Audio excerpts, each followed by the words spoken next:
एक दिन भगवान शंकर ध्यान से उठे तो पार्वती जी ने पूछा, प्रभु आज बहुत मुस्कुरा रहे थे ध्यान में। तो कहा आज भगवान का एक नया अवतार हुआ है समुद्र मंथन के समय, मोहिनी अवतार। मैं उस मोहिनी अवतार के रूप का दर्शन कर रहा था, इसलिए मुस्कुरा रहा था।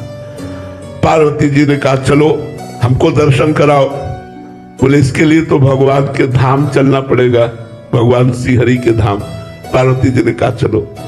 भगवत पार्षद नंदिकेश्वर आदि के साथ भगवान देवाधिदेव महादेव पार्वती के साथ भगवान के क्षीर समुद्र में पहुंचे। क्षीर समुद्र में सैया पर विराजमान भगवान श्री हरि उठ करके महादेव जी का स्वागत किया, आसन पर विराजमान किया।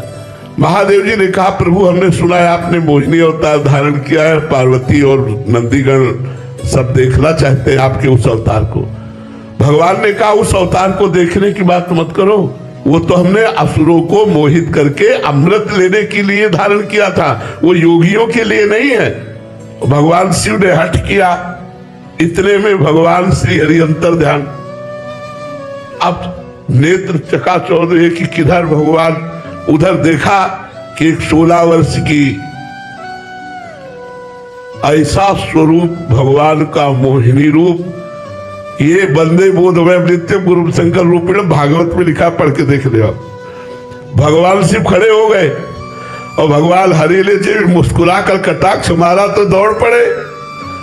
आगे आगे मोहिनी भगवान, पीछे पीछे देवाधिदेव महादेव। बस थोड़ा अंतराय करके भगवान भागने लगे। जो बड़े बड़े पद्मासन लगाए बैठे थे उनको इशारे से दिखाते जाते, देख लो मेरे इस रूप का बात। तो आखिरकार जब महादेव जी ने भगवान मोहिनी को हृदय से लगा लिया तब अपने स्वरूप में आए। तब भगवान हरि ने कहा कि देवाधिदेव ये केवल आप ही ऐसे हो कि मेरे इस रूप से मोहित होकर के अपने स्वरूप में स्थित हो गए। दूसरा इस त्रिभुवन में कोई नहीं है जो अपने स्वरूप में स्थित हो जाए। तो भगवान की माया अगर अपना रूप धारण कर ले तो देवाधिदेव महादेव को विचलित कर दे, औरों की तो बात जाने दो। इसलिए हरिशरणम हरिशरणम हरिशरणम।